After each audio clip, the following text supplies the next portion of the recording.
Well, what an absolute honour to talk to you, Billie Jean. And this book was fantastic. What a read, what a life you're having.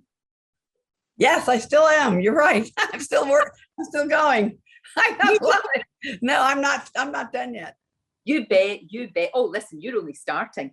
What shines through this? There's a thread through this, and what it is an astonishing work ethic. It's quite incredible, and a commitment to what you absolutely believe in. But it was the work ethic and the determination that really shone through for me. Really, everyone gets something different out of the book. I'm glad you got that out of the book. That's fantastic. Like, fight, never give up when you believe in something. And although don't be, sometimes you do have to let go as well. It's when you know that you have to. But you were so young when you started playing tennis, and what comes through the book as well is the joy. You know, even at times really hard, even at times when things were tough, the sheer joy that you had in playing tennis. I love to play tennis. I love to hit the ball. I always have. I took it up again during COVID last October. Ilana Kloss, my partner in life, and she was a great player herself, #1 in the world in doubles, and from South Africa. So very interesting childhood and life. And she can hit it on a dime, and because she's playing a lot. And so I just stand there and she hits it, bang, and I hit. And so I don't say I'm playing tennis. I say I'm hitting tennis balls, basically. But I am loving it. I'm so much happier emotionally as well. It's amazing. We have 4 million new people in the United States, and I bet you in the UK there's a lot of new players as well, I hope. Definitely. And always round about Wimbledon, that's when people all of a sudden rediscover. And you see all the kids, you see them all out playing, and they've all got their rackets. And of course, we've got lovely Andy Murray. So everybody was, especially in Scotland, everybody was. Oh, for sure. Oh, I love Andy and Jamie and Judy, the whole family. It's fantastic. I can't thank them enough for all they've done for tennis, particularly in Scotland, and Judy in particular. They should be doing a statue for her. And no, I mean, she's amazing how she gets kids into tennis. She doesn't use tennis rackets or anything. So it's about play. And Judy's right on. She's right on that. The play is really important. Of course. And for you as well, what, again, reading the book, you kind of forget now when you look at the women's game, how different it was when you started out and how much you did to change things. I mean, that is a remarkable story in itself, because we're all sitting here and we know what happened, but at the time you didn't. I mean, it was a massive gamble that you took. Yeah, it is a massive a gamble. In the book, fact about the original 9 is what you're talking about, Lorraine, is when 9 of us signed a $1 contract with Gladys Hellman, because we had tried very hard since tennis went professional, which they call open. It's open. It meant we got checks for the first time. We didn't get a 45-pound gift voucher like I did the first 2 times I won Wimbledon. So in 1968, we finally got some money. And so Rod Laver got 2,000 pounds at Wimbledon, and I got 750 pounds. And I went, oh, now we're gonna have to deal with that. And then I wanted the men and women to be together, and it's explained in the book very, very well, in that the men really rejected us. And my former husband said, they are going to. And I said, no, they're my friends. And he was absolutely right. I was absolutely wrong. And so what happened by 1970, the 9 of us signed this $1 contract because we were desperate. And Gladys Hellman was fearless and went and got a sponsor, and we had 1 tournament. And I said, well, that's nice. But I kept calling Larry and saying, but what about a tour? What are we going to do after this tournament? And so we got very, very fortunate that people believed in us enough to take the risk of owning a tournament, putting it on for us. And we only started with 16 players just to get it started. So anyway, long story short, in 1971, we had a tour for the first time. Now there's a WTA tour. That's really there was the origins of it.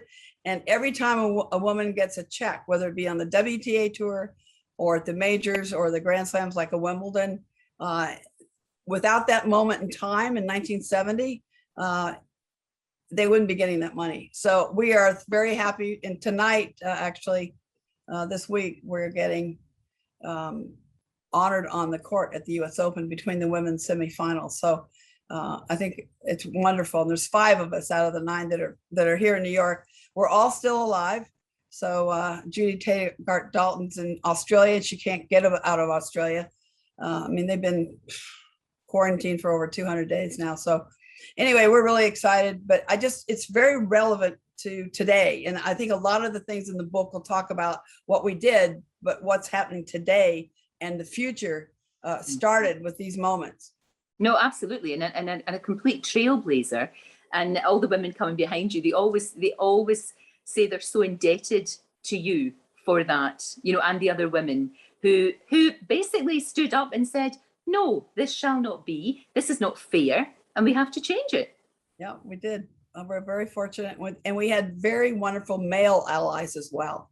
So it took all of us, not just women. It took male allies were the ones who had all the money. And they came through big for us. They believed in us. So many times they have daughters. That helps a lot.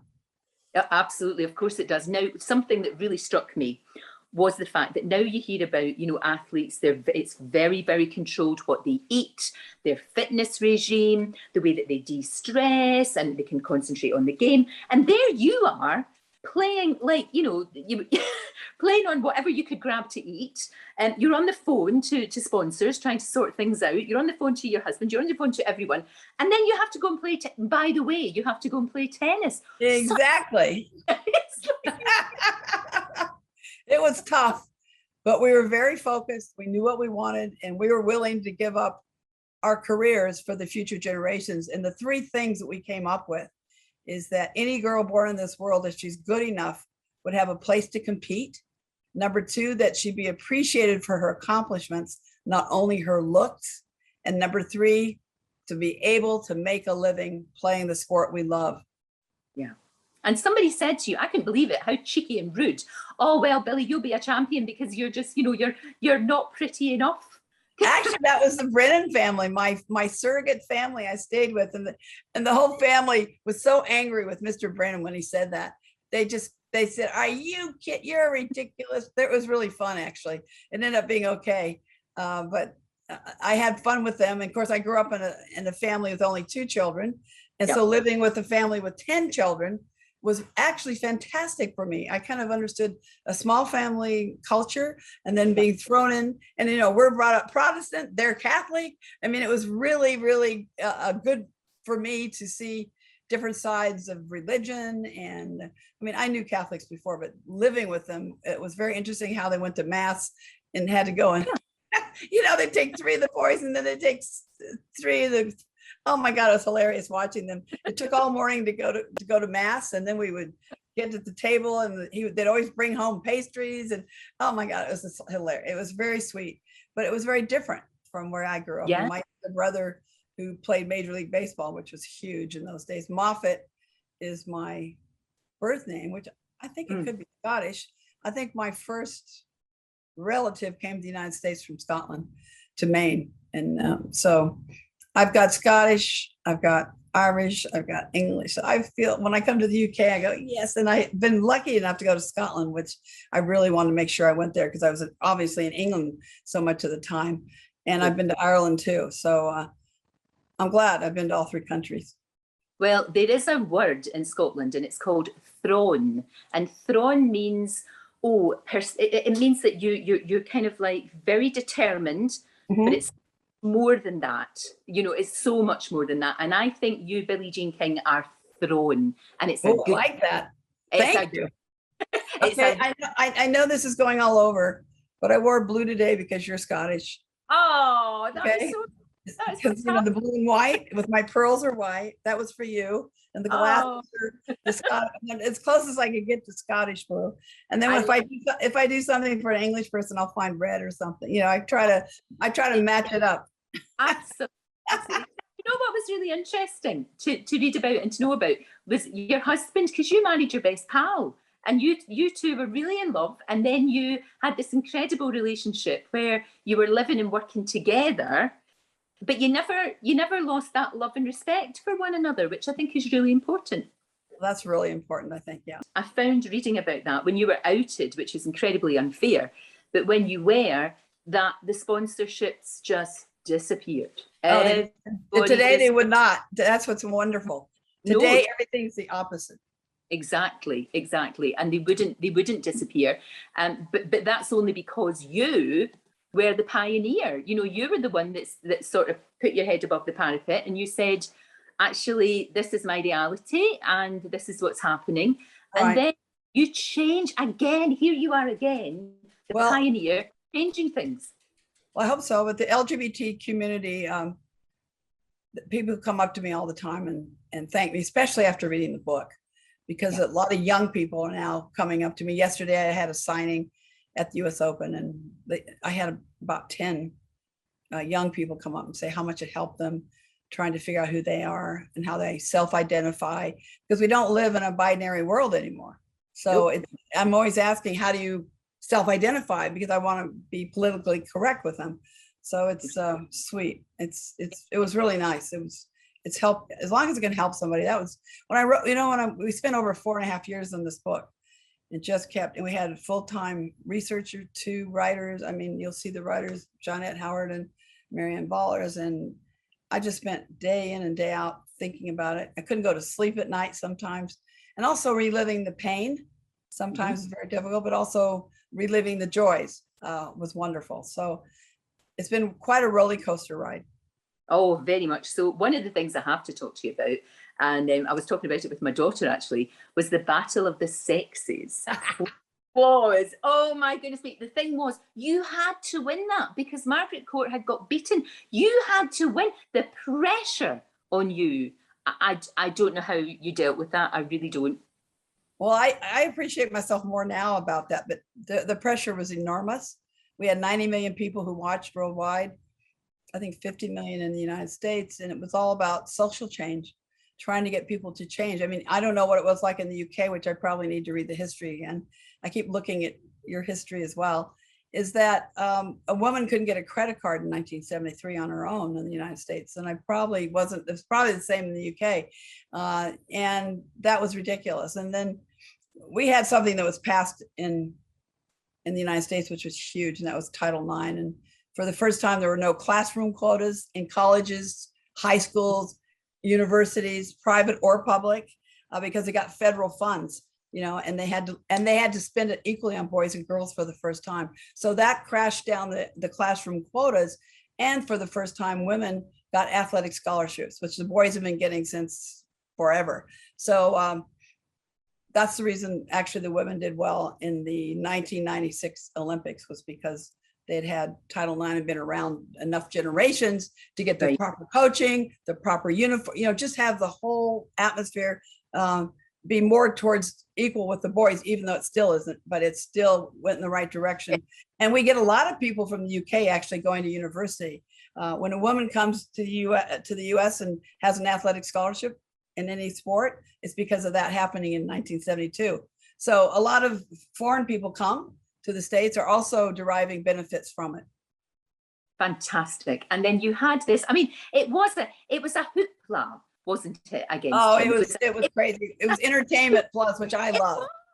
But I love entertainment. I was the right person because but I like pressure, but I like entertainment. And it really, really was. And of course, recently made into a movie with Emma Stone. And I think that Emma was great. Wasn't it great? Did you love it? I'm so glad you did. Well, what happens, you know, I talk about in the book, relationships are everything.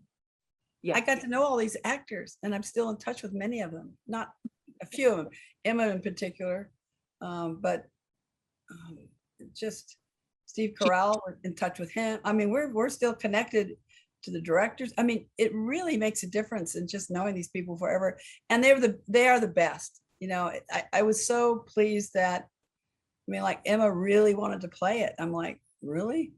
I'm so embarrassed, you know, like, so, and she started weightlifting from that moment on, and she still is doing it because it changed her, she said, in that she felt much stronger emotionally and mentally after doing it. Because I did talk to her about it. You know, I said, did you learn anything through this experience? She said, yeah, that physically getting stronger, it helped me in every single way possible. And also my health.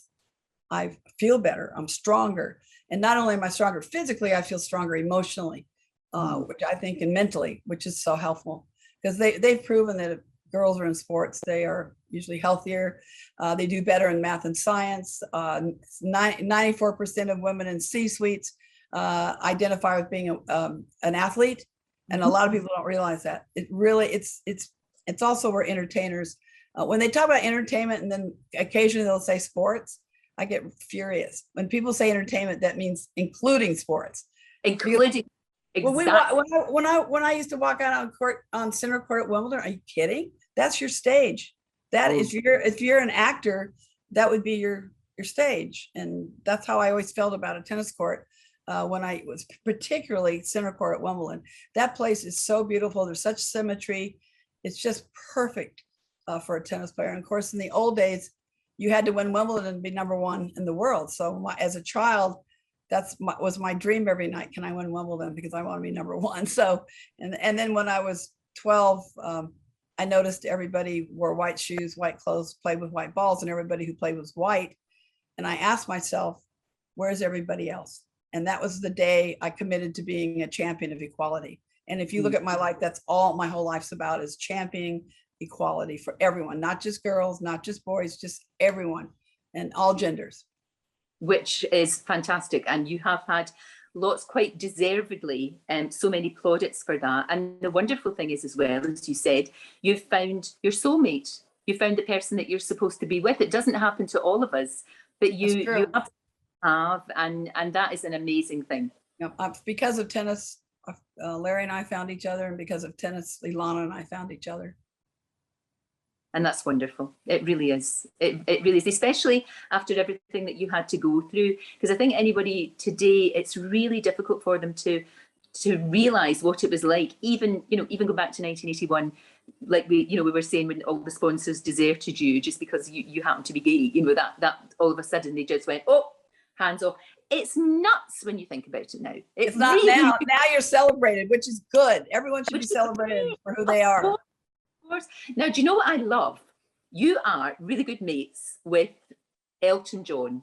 And that's no, and I should have known this. I didn't know that he wrote a song for you. Yes, called Philadelphia Freedom. It's in the book and how it happened. And I couldn't believe it when he said, I want to write a song for you. I go, I didn't think I'm looking at him in the car because we're going to one of his concerts. We're sitting in the back of the car and I'm sure 5 shades of red. And I said, what? He says, what are we going to call it? What are we going to call it? Because he thinks very fast. You have to keep up with him. And I go, I don't know. And he says, how about Philadelphia Freedom? And I said, well, that would be a great gift to the people of Philadelphia if you do that. I played on a tennis team that's called Philadelphia Freedom. And he used to come and sit on the bench. And I had Ted Tenling, who's also English, make a Philadelphia Freedom uniform with him. So he had his uniform, he had everything. And then, it was so fantastic. And of course the song, he called Bernie Taupin, who does the lyrics. He said, Bernie, I'm writing a song for Billie. It's called Philadelphia Freedom Writing. Of course, poor Bernie's like, what? And so anyway, it became #1 and it crossed over into R&B and became #1. And of course, Elton loves R&B. Elton loves every kind of music possible. I just love being around him and he helps all the young artists. He really cares about the young bands and acts and people. And he tries to, he's there for anybody that needs it. He just loves all music. He just listens to everything. It's quite wonderful. I'm not surprised that the two of you got on so well, because you're the same with your sport. And you also are one of these women that, you put the ladder down to people and you don't take it away. You extend the hand of friendship and you help the young ones that are coming through. And that's wonderful, because I always think you've amassed all of this wisdom and all of that, and pay it forward, give it back. Yeah. No, but I'm lucky. I'm very fortunate. I had people that believed in me, and I wasn't the poster child in the juniors. I didn't win anything. And everybody in Long Beach, California, where I was born and raised, really made a difference. They have, free access to parks and to instruction. That made all the difference to my brother and me. That's the reason we made it to the top, is because we had this free access, which I talk about when I'm in the UK with different people a lot. That's how you get champions. I would go to a football pitch and get 2 kids from every football pitch and get them into tennis. look at their hand, but their hand-eye coordination is really important too. Just because you're good with your feet doesn't mean you're going to be good with your hand-eye. But I'd get football players, and of course Elton loves football, Watford, and he loves tennis. So he's mad about both sports. He's mad about them. It's just, he loves to sit in front of the telly and just concentrate. You should see him. He's hysterical. I love your friendship. It's just absolutely. No, it's but you're right about all the people that make a difference and how you connect with them. And I think that's what it's all about, really. It's really, when you get older too, it's what's really important to you, your love and your friendship with people. That's it. I mean, when it really gets down to it, that's it. Exactly, that is. Can I ask you, because I know that you were saying you're going to be going to the match later on today. I know it's very early morning for us. Can I ask you about our Emma, our new British? Oh, she's great. Emma is so fantastic. We're so excited. We've got Emma Raducanu, and we've got also Layla Fernandez from Canada. These are the two kids that are just, everyone's falling in love with them. We love the way they play, the way they speak. Emma is very exceptional. I know when she spoke at Wimbledon, even though she, I think, had an anxiety attack or whatever, I really just listened to her, because you got to give people room and space to grow. And I hope everybody does. They'll give Emma, just relax, give her time to she's going to have ups and downs in life, just like everybody, and the same on the tennis court. But she is so articulate, and I know she just got her, I guess her A level, right? Yeah, that's done. But she's got the game to go really. She's got everything, really. She's got I think her serve can get better, but it will get better. But she's fantastic off the ground. She's excellent at redirecting the ball, and she's very quick. And those are the things you have to have. And the serve is good. Her serve, I would say it's good, it's adequate. She has decent placement. But if that keeps improving, the placement with a little more power, and she really wants it, and she really thrives on a stage. She's got that it factor. You look for that in kids, because if you talk to young people and you say, when do you like to play? And if they say, I like to play at 10 o'clock in the morning on court 55, they're not going to be a champion. They're just not going to do it. I want to hear, I like to be on center court at Wimbledon or Ash Stadium at the US Open, or I like it when all the people are there. I like the excitement. Then, you've got a live one, and you can just see Emma thriving, when the camera's on, and how articulate she is. And another very important thing that I look for, she doesn't always use the word I. She uses the word, this will be great for our sport. This will for our sport. Brilliant. And then she uses the we word, because most the kids today use the I word because everything is about their own branding. But I really notice with her, it's much deeper and broader with her. And that's what I look for when I look at a real champion on and off the court. And I think she has both. I think she can be a champion on, and I think she can be a champion off. I hope so. And like you said, I hope people give her time to grow, because she's so very young. Don't put so much and give her space. Yes. Not just time. It's like, ooh, don't keep talking about her. Don't keep saying, don't keep just let her be, let her have her own road to the top. Who do you think, apart from yourself, was the best women's player? I definitely wasn't. Neither my generation. No, I'm a big believer. My parents taught us this, that every generation gets better. Okay. But they should get better.